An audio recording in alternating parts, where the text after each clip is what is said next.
वीरों, हमें अधिक सतर्क रहने की आवश्यकता है। राक्षस मायावी है और रूप बदलने में चतुर है। कभी भी किसी का भी रूप लेकर वो तुम्हारे पास आ सकते हैं।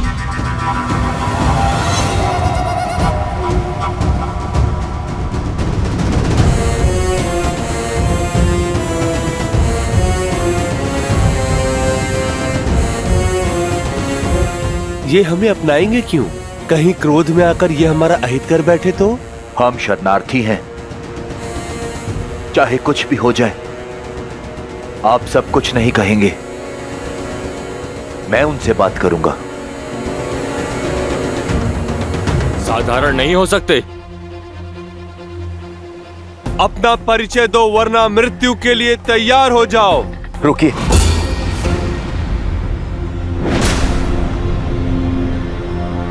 मैं लंकापति रावण का भाई विभीषण हूं। प्रभु श्री राम की शरण में आया हूं।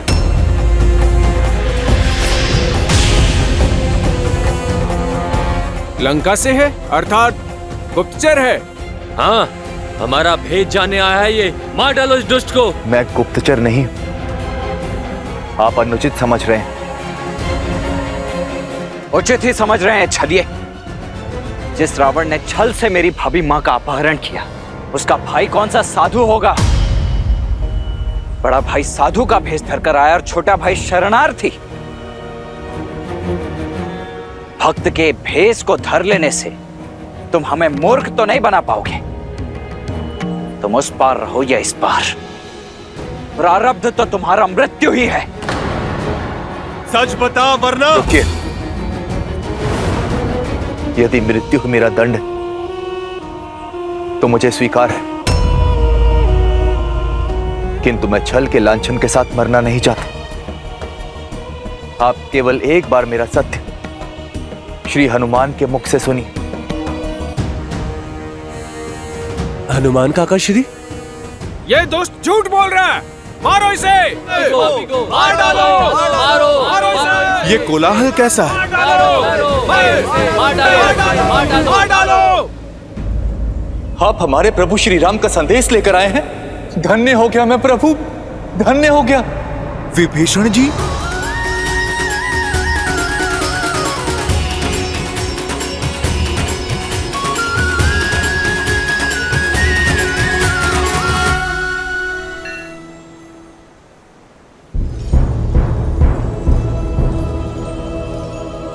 हनुमान जी, आपने मुझसे कहा था कि मेरे प्रभु श्री राम मुझे स्वीकार कर लेंगे। बस इसी आशा से आया हूं। प्रभु श्री राम आ ही रहे हैं। अभी दूध का दूध और पानी का पानी हो जाएगा।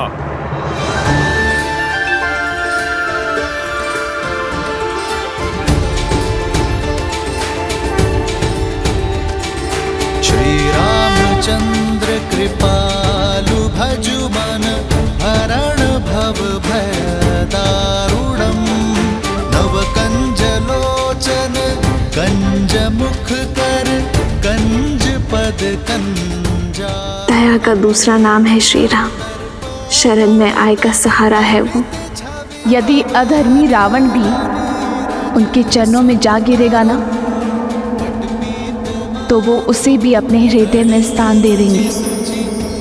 भय और चिंता से मुक्त कर देने वाले हैं मेरे श्री राम।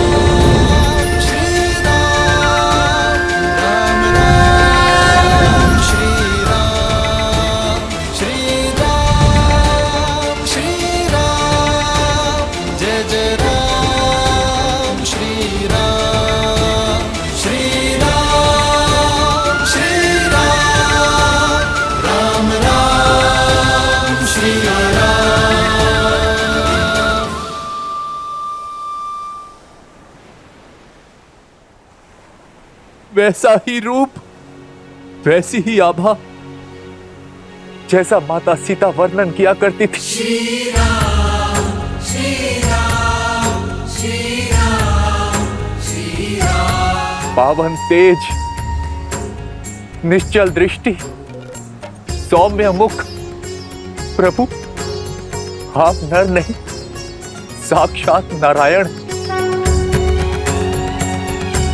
साक्षात नारायण, जिसकी मुझे वर्षों से प्रतीक्षा थी प्रभु। अपने भाई के पापों को पीछे छोड़ आपकी शरण में आया हूं प्रभु।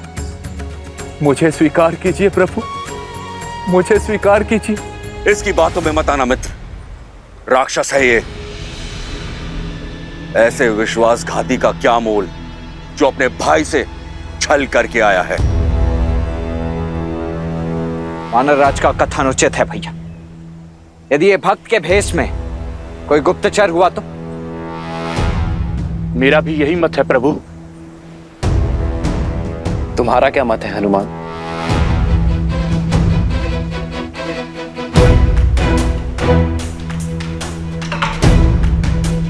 प्रभु, रावण की अधर्म की लंका में विभीषण जी ही धर्म का एकमात्र दीप थे।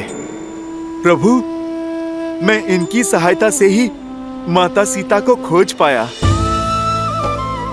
प्रभु, रावण की सभा में इकलौते विभीषण जी ही थे जो मेरे लिए लड़ रहे थे। प्रभु, आपके प्रति इनकी भक्ति निश्चल है, इनका भाव निर्मल है। किसी को हो ना हो, परंतु मुझे महाराज विभीषण पे पूरा विश्वास है। हनुमान को विभीषण पर विश्वास है और मुझे हनुमान पर। आप यहां सुरक्षित है विभीषण? यहां मैं अपनी सुरक्षा के लिए नहीं आया, अपितु लंका की प्रजा की रक्षा के लिए आया हूं। रावण रूपी वृक्ष जब पाप के बोझ से गिरेगा तो असंख्य निर्दोष मारे जाएंगे, बालक अनाथ होंगे। मैं केवल उन्हीं की रक्षा के लिए आया हूं प्रभु। उठो विभीषण। प्रजा का वर्तमान और भविष्य एक राजा ही बचा सकता है। बोलिए लंकेश।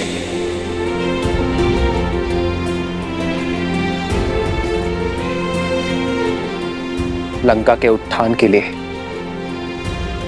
क्या आप हमारी सहायता करेंगे?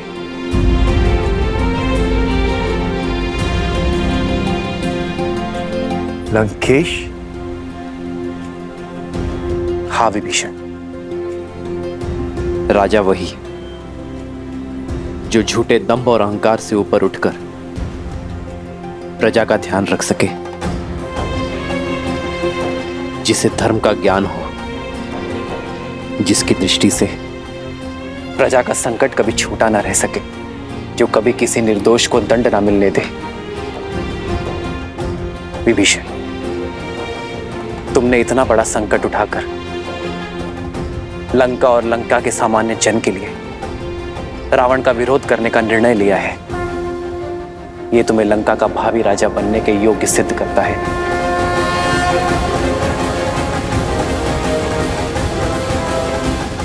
मुझे विश्वास है विभीषण, आपके नेतृत्व में लंका में धर्म का वास होगा। मुझ जैसे राक्षस पर ये कैसी कृपा कर दी आपने प्रभु? नहीं विभीषण, आप राजा मेरी कृपा से नहीं, अपनी सोच से बनेंगे।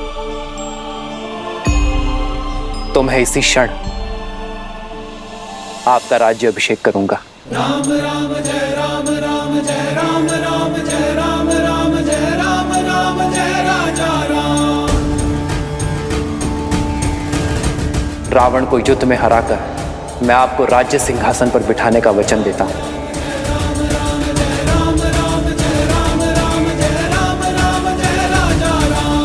प्रभु,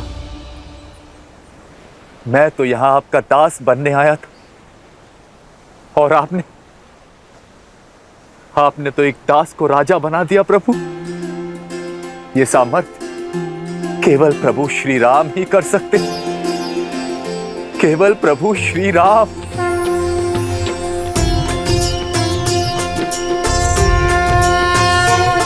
सामर्थ्य आपको दिखाना होगा विभीषण। लंका के कल्याण के लिए युद्ध में हमारा सहयोग कर।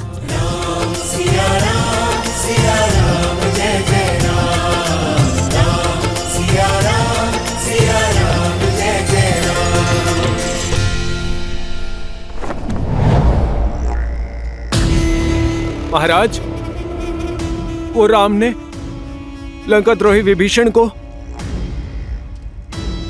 लंका का राजा घोषित कर दिया है।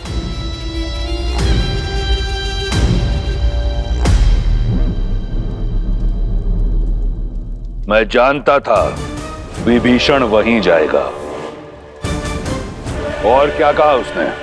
उन्होंने कहा कि राजा वो नहीं जो राज सिंहासन की शोभा बढ़ाए, बल्कि राजा वो है जो प्रजा के हृदय में विराजे और धर्म के पथ पर चले और अपनी प्रजा को सुमार्ग पर ले जाए और उनसे प्रेम करे। और विभीषण ने कहा कि जो दास बनने आया उसे राजा बनाने का सामर्थ्य श्री राम में है।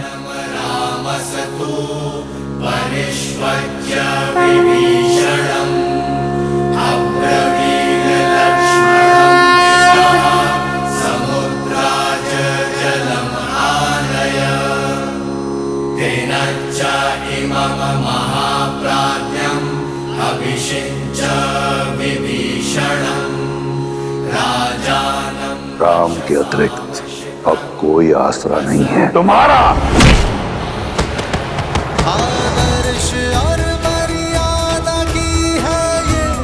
महाराज विभीषण की जय! महाराज विभीषण की जय!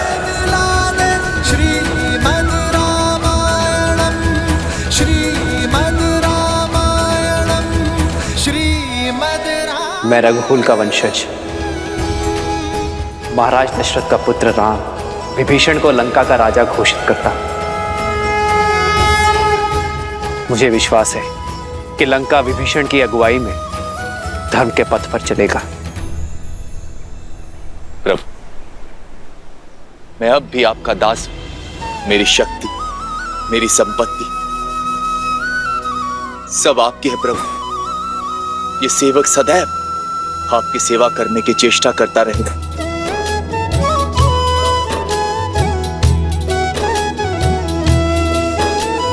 जिन्ह पायन के पादुकन्ही भरतु रहे मन लाई, ते पद आज बिलो की हूँ। महाराज विभीषण की महाराज विभीषण की महाराज विभीषण की महाराज विभीषण की। उष्ट्राणं विवाहेषु गीतम गायन्ति गदर्भः परस्पर प्रशस्यन्ति अहो गीतम अहो स्वरम अहो रूपम अहो ध्वनि। कुछ समझे शार्दुल? अर्थात ऊंटों की शादी में गधे गीत गाते हैं।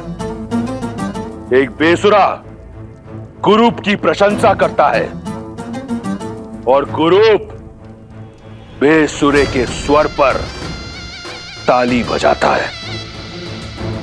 क्या अद्भुत प्रसंग है। एक निष्कासित कायर ने एक निर्धन वनवासी के चरणों का दास बनना स्वीकार किया और उस वनवासी ने उस कायर को राजा बनाने का आश्वासन दिया। दो भाग्यहीन एकजुट होकर रावण का सामना करने का स्वप्न देख रहे हैं।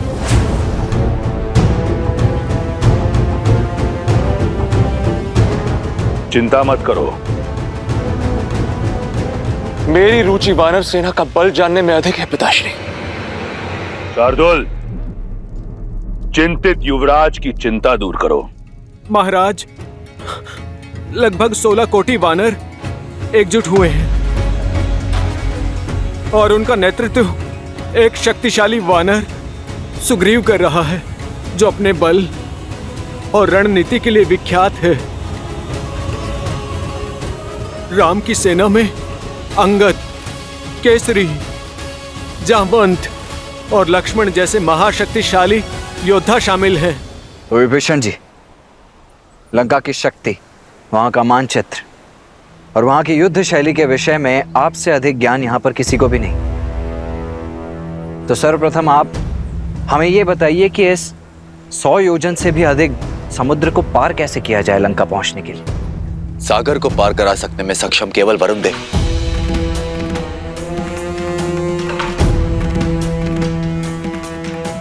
किंतु वो हमारी सहायता नहीं करेंगे। परंतु ऐसा क्यों विभीषण? तो हारने वाले का धर्म है कि वो विजेता की हर बात माने।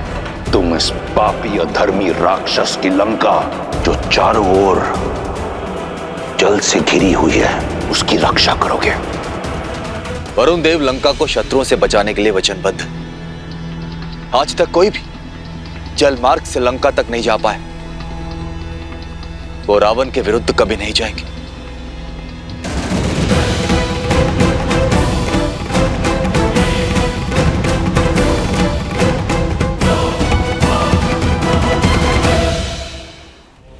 ये सामान्य योद्धा नहीं है पिताश्री। इतने बलशाली योद्धाओं का एकत्रित होना, उस राम की मंशा अवश्य ही कुछ बड़ा करने की है। तो क्या इंद्र को परास्त करने वाला इंद्रजीत एक वनवासी से भयभीत हो गया? कौन है राम? मुट्ठी भर वानरों के अतिरिक्त क्या है उसके पास? क्यों चिंतित होते हो? बाली का वध करके राम ने स्वयं अपनी भुजाएं काट ली हैं। और हनुमान? हनुमान ने जो उत्पात लंका में मचाया, वो इसलिए क्योंकि हम सतर्क नहीं थे, अन्यथा उसकी गर्दन चंद्रहास को भेंट चढ़ जाती। और रहे शेष बड़े नाम, सुग्रीव वो कायर है जो बाली से छिपा बैठा था, जामवंत बूढ़ा है और अंगद एक बालक। अकेला हनुमान क्या करेगा? 16 कोटि वानरों को अपनी पीठ पर लाद कर लंका लाएगा। राम समुद्र के तट पर बैठा है, उसे वहीं बैठे रहने दो, थक कर लौट जाएगा। सागर पार नहीं कर पाएगा वो, इसलिए चिंता छोड़ दो मेघनाद।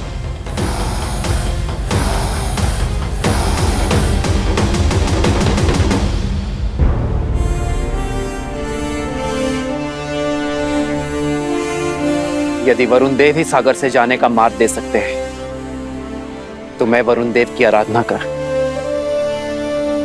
उन्हें प्रसन्न करूंगा, प्रार्थना करूंगा कि वो हमें मार दे। क्षमा कीजिए भैया, परंतु प्रार्थना करने जितना समय नहीं है हमारे पास। हमारे वनवास को समाप्त होने के लिए बस 1 माह का समय शेष रह गया।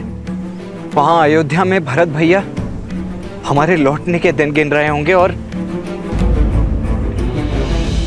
लंका में भाभी मां सीता। और अब जब हम जानते ही कि वरुण देव उस रावण के दास हैं और लंका के विरुद्ध हमारी कोई सहायता ही नहीं कर पाएंगे, तो फिर उनसे प्रार्थना करने का क्या लाभ है भैया?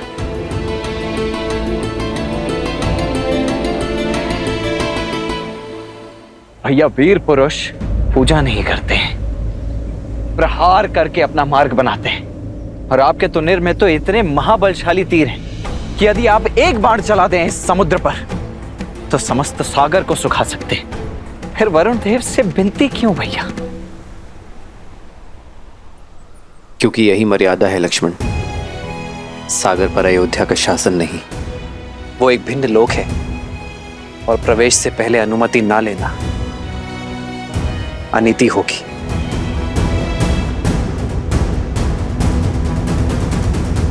धर्म का मार्ग प्रशस्त करने के लिए मैं अधर्म का पथ नहीं चुन सकता। वो वीरता अधूरी है जिसमें मर्यादा, धैर्य और विवेक ना हो। अपनी इच्छा पूर्ण करने के लिए यदि हम बलपूर्वक किसी को विवश करेंगे तो हम में और रावण में कोई अंतर नहीं होगा लक्ष्मण। और बल से झुकने वाले शीश विरोध में सबसे प्रथम उठते हैं, और हमें सागर से विरोध नहीं सहयोग चाहिए। इसलिए हम सागर से प्रार्थना करेंगे। मुझे पूर्ण विश्वास है कि वरुण देव हमारा उद्देश्य समझेंगे और हमारी सहायता करेंगे। परंतु यदि आपकी प्रार्थना के पश्चात भी उन्होंने आपका अनुनय नहीं माना तो? जो हुआ नहीं उसकी कल्पना कर भविष्य नहीं गढ़ा जाता लक्ष्मण। हम अयोध्या की गरिमा का मान रखेंगे और उसके पश्चात कोई निर्णय लेंगे।